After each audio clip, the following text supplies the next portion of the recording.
تفسیر القرآن آج کا سبق سورہ ہود آیت نمبر 35 سے 37 تک۔ اعوذ باللہ من الشیطان الرجیم، بسم اللہ الرحمن الرحیم۔ ام یقولون افتراہ قل ان افتریتہ فعلی اجرامی وانا بریء مما تجرمون۔ وَأُوحِيَ إِلَى نُوحٍ أَنَّهُ لَن يُؤْمِنَ مِن قَوْمِكَ إِلَّا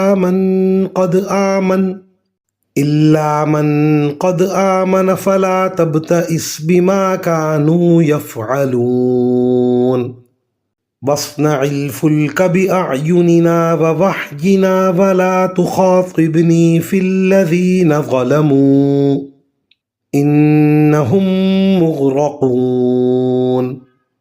ترجمہ: بھلا کیا عرب کے یہ کافر لوگ کہتے ہیں کہ محمد صلی اللہ علیہ وسلم نے یہ قرآن اپنی طرف سے گھڑ لیا ہے؟ اے پیغمبر، کہہ دو کہ اگر میں نے اسے گھڑا ہوگا تو میرے جرم کا وبال مجھی پر ہوگا، اور جو جرم تم کر رہے ہو میں اس کا ذمہ دار نہیں ہوں۔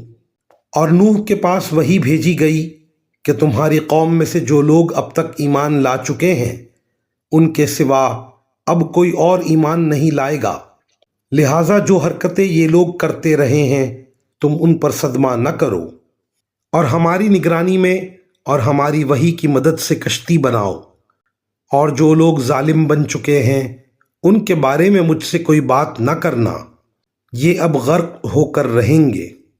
ان آیات کی تفسیر میں مفسرین کرام فرماتے ہیں حضرت نوح علیہ السلام کے واقعے کے درمیان یہ آیت جملہ معتذرہ کے طور پر آئی ہے۔ توجہ اس طرف دلائی گئی ہے کہ حضرت نوح علیہ السلام کا واقعہ جس تفصیل کے ساتھ حضرت صلی اللہ علیہ وسلم بیان فرما رہے ہیں اسے معلوم کرنے کا آپ کے پاس کوئی ذریعہ وحی کے سوا نہیں ہے، اور جس انداز و اسلوب میں وہ بیان ہو رہا ہے وہ من گھڑت نہیں ہو سکتا، بلکہ یہ اس بات کا واضح ثبوت ہے کہ یہ قرآن اللہ تعالیٰ کی طرف سے نازل ہوا ہے۔ اس کے باوجود کفار عرب کا انکار کرنا محض ہٹ دھرمی پر مبنی ہے۔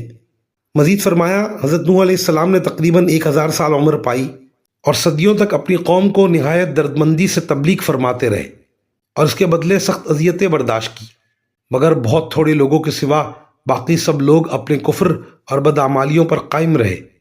آخر میں اللہ تعالیٰ نے انہیں بتا دیا کہ یہ لوگ ایمان لانے والے نہیں ہیں اور اب ان پر طوفان کا عذاب آئے گا، اس لیے آپ کو کشتی بنانے کا حکم دیا تاکہ آپ اور آپ کے ساتھ ایمان لانے والے اس میں سوار ہو کر طوفان کی تباہی سے بچ سکیں۔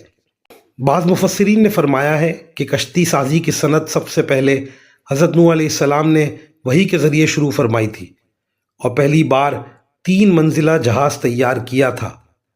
وآخر دعوانا ان الحمد للہ رب العالمین۔